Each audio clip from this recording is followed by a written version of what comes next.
That afternoon, I received a call from the kindergarten teacher. She said my 3-year-old daughter, Margot Hathaway, had been bullied by a pair of twins in class. When I rushed to the kindergarten, I found her in a pink princess dress, drenched in red paint, with a few faint red marks marring her skin. The moment she saw me, the tears she had been holding back finally spilled over. "Mommy, they wanted to play a bad game with me. I didn't want to, so they poured paint on me." I stormed into the principal's office to demand an explanation, but she lowered her voice and warned me sharply. "Those twins are the sons of the richest man in town. Miss Hathaway, you really can't afford to cross them. Just take your daughter and keep your distance." The phone I had instinctively raised to throw in anger paused midair. But wasn't I the wealthiest person in Jacksonville? I called my husband, who was away on a business trip in Phoenix, and told him to come home right away. But what I hadn't expected was that the twins ran straight to my husband the moment they saw him. "Daddy, you're finally here. Teach this bad woman a lesson. Those twins are the sons of the richest man in town. Miss Hathaway, you can't afford to mess with them. Just take Margot and stay as far away as you can." I almost burst out laughing. Richest man in town? When did Jacksonville's wealth crown change hands? Just because I'd hidden my assets after my parents died didn't mean I'd disappeared. I looked down at Margot trembling in my arms, and it felt like knives were carving into my heart. "Principal, I believe you're mistaken." I gently patted my daughter's back, my voice calm, almost too calm. "The richest person in Jacksonville doesn't have the last name Stewart."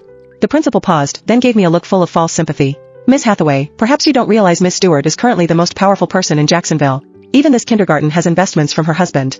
You really can't afford to offend her. In any case, I suggest you transfer Margot to another school. It'll be better for everyone." I lowered my head and gently kissed the crown of my daughter's head. "Margot, tell Mommy why those two children bullied you." Through trembling sobs, she whimpered, "Zion and Orion said they wanted to see what color my panties were. I wouldn't let them, so they said I had to be punished. A 3-year-old child, tied to a tree and splattered with paint, just for that? And the principal still dared to ask me to let it go? I want to see their guardians," I said coldly, eyes fixed on her. "Now." Immediately. The principal tried to stall, but I had already pulled out my phone and made the call. "Secretary Harper, check the investors behind Jacksonville Kindergarten. I want a full list of shareholders and detailed info, within 5 minutes." After I ended the call, the principal's expression shifted. She clearly hadn't expected an ordinary-looking mother to speak with such authority. "Miss Hathaway, what exactly are you trying to do?" I offered a faint smile. "Just because I don't show off doesn't mean I'll allow myself to be walked over."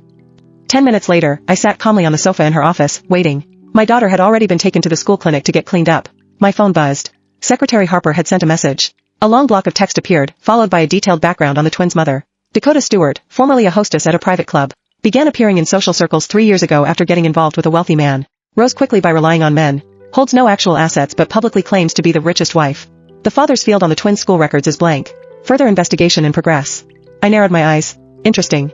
A woman who climbed her way up by clinging to men dares to call herself the richest wife? Just then, the office door slammed open, and a heavy wave of perfume rushed in. "Who wants to see me?" I looked up to see a woman draped in luxury brands step into the office, her heels clicking against the floor. Trailing behind her were the twin boys, their faces twisted into mocking grins. "You're Margot Hathaway's mother?" Dakota gave me a slow once-over, her eyes pausing on my simple dress and flat shoes. A smirk curled at the corner of her lips. "So you're the one making demands?" I rose to my feet and met her gaze without flinching. "Did you know your sons tied my daughter to a tree and poured paint on her?" Dakota threw her head back and laughed, loud and theatrical. "Kids will be kids. Is that really worth causing a scene over?" She turned to the boys. "Babies, tell Mommy, why were you playing with that little girl?" "Because she wouldn't let us see her panties. Mommy said all girls should listen to us." "Why wouldn't she let us?" "That's right." The other boy chimed in, his tone smug. "When we grow up, all the women in the world will be ours. What's one little Margot? If she doesn't listen next time, I'll tie her to the tree again." What stunned me was that Dakota actually clapped and cheered at such a vile remark. "Well said. You really are my sons." I clenched my fists, barely holding back my fury. "Dakota, is this how you raise your children?" Her expression turned cold. "Stop pretending to be some noble lady. I looked into you. Just an ordinary office worker with a husband who's barely around. What are you putting on airs for?" She yanked a thick stack of cash from her Hermes bag. "Isn't this all about money? This is for your daughter's emotional damage." A wad of bills slapped against my face. "Oh, and this is for when my son cut off a lock of her hair last week. Should be enough, even if we count by the strand." By now, several teachers had gathered outside the office. Some gasped. Others looked away in discomfort. Dakota grew more and more excited. "Last month, my son tore up her sketchbook. Here's compensation. And the month before that, they dumped her lunch on the floor. Your precious daughter starved the whole afternoon."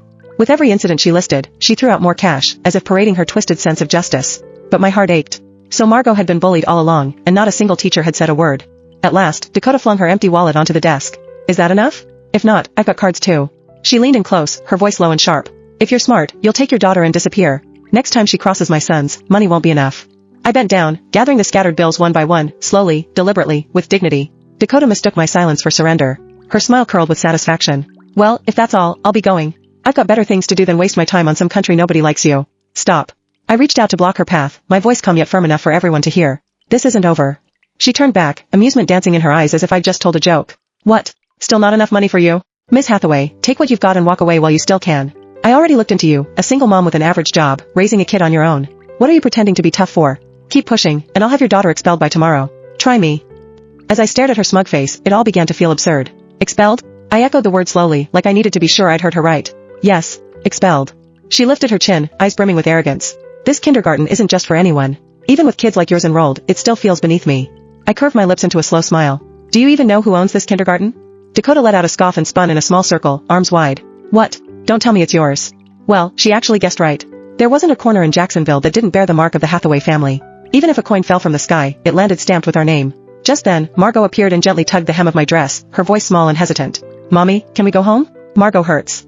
My chest tightened, the weight of it stealing the air from my lungs. For a brief second, I questioned everything. All I ever wanted was a quiet, peaceful life, far from chaos. But maybe hiding away had only ended up hurting the one I loved most. Did you hear that? She said she's hurting. One of the twin boys spat toward Margot. Serves you right. Who told you not to let us see your panties? Tomorrow we'll lift your skirt again. We'll record it and post it in the group chat. My head jerked up. The two boys kept laughing, completely unbothered. One of them even reached out, trying to tug at Margot's skirt. Next time, we'll strip you for real. Yeah, strip her, the other chimed in. Mom says girls are born to be looked at by men. When we grow up, we'll play with all the girls at school. You'll be the first, Margot. The surrounding teachers gasped in shock. But Dakota didn't scold them, she simply covered her mouth and let out a soft laugh. Kids say the darndest things. They're just curious, it's harmless. Looking won't kill her. I stared at her, my voice cold and deliberate. What did you just say? Dakota shrugged, completely unfazed. Oh, spare me the righteous act. What's so special about a little brat's body? Honestly, being noticed by my son should be a privilege for people like you. At her words, I gave a small nod and walked straight toward the twins. Only then did the people around us begin to sense that something was wrong. A teacher stepped forward, trying to stop me. Miss Hathaway, please, calm down. I didn't respond. I made my way to the older twin, the one who'd said he'd strip Margot, knelt down, and looked him directly in the eye. You really like looking at other people's underwear? He lifted his chin with defiance. At nearly 6, he already stood chest high to me. None of your damn business. I gave him a calm, faint smile, then swiftly yanked open his coat. 2 buttons popped off and scattered across the floor. Then why don't you try it, see how it feels to be stripped? What are you doing? Dakota screamed and rushed over. Let go of my son. Who the hell is your daughter? Just being looked at won't kill her. Mom, help. The room instantly descended into chaos. Don't act impulsively, Miss Hathaway. The principal ran over, her face drained of color. She's someone we really can't afford to offend. Yes. Several teachers joined in anxiously. Think of the child, just let it go. If Dakota gets angry, we'll all pay for it. Dakota barked, hold this lunatic down for me. 8 bodyguards stormed in from all sides. Miss Hathaway. Teacher Russell's voice shook. They'll really do it. Last week, a deliverer man stepped on her shoes by accident. He's still in the ICU. But I couldn't afford to be distracted. The lead bodyguard raised his baton and swung it toward my head.